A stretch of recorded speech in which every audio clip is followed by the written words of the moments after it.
So we came at the conference as representative of a scientific society which was founded in 2016, and it's a scientific international society of supportive care for cancer patients, homeopathic supportive care for cancer patients. And so the past work was building up guidelines, and those guidelines are useful for oncologists as well for homeopaths, because supportive cancer care is a very specific domain. It's really a complementary medicine.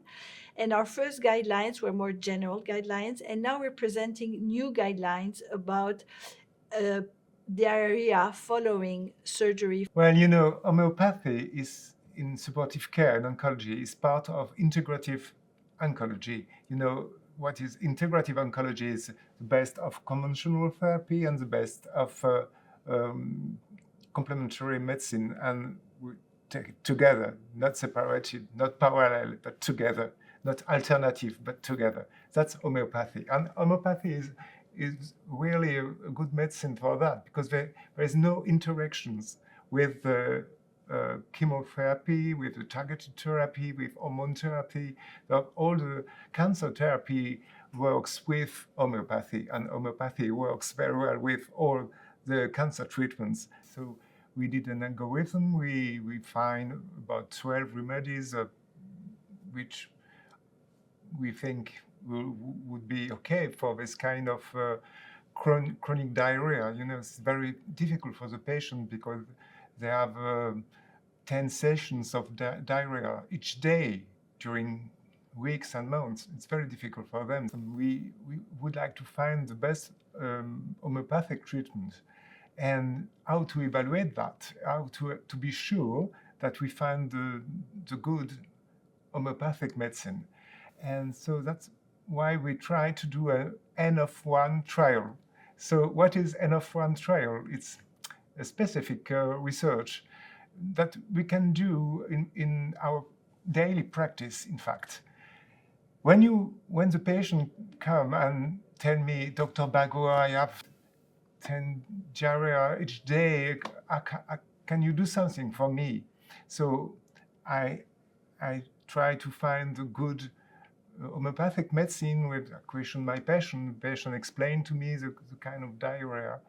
And perhaps I find this remedy could be a good remedy, but perhaps this one could be another one. So I read the algorithm, I try to find 2, then 3 remedies.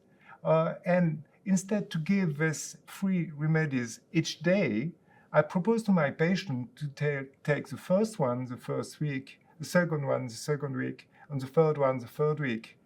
And then to tell me, when I see back the patient, if it works, which one works the best. And you have to write every day. Today it's 10 diarrhea, all the weeks 10 diarrhea. It means this remedy doesn't work. And perhaps the week after, it's 7 diarrhea each day. And the third week, it's 10 diarrhea each day. So perhaps it's the second one, which is the best. So when you come back, I try to use this remedy in different potencies and to find the good potencies, because you have to find the good homeopathic medicine and you have to find the good potency.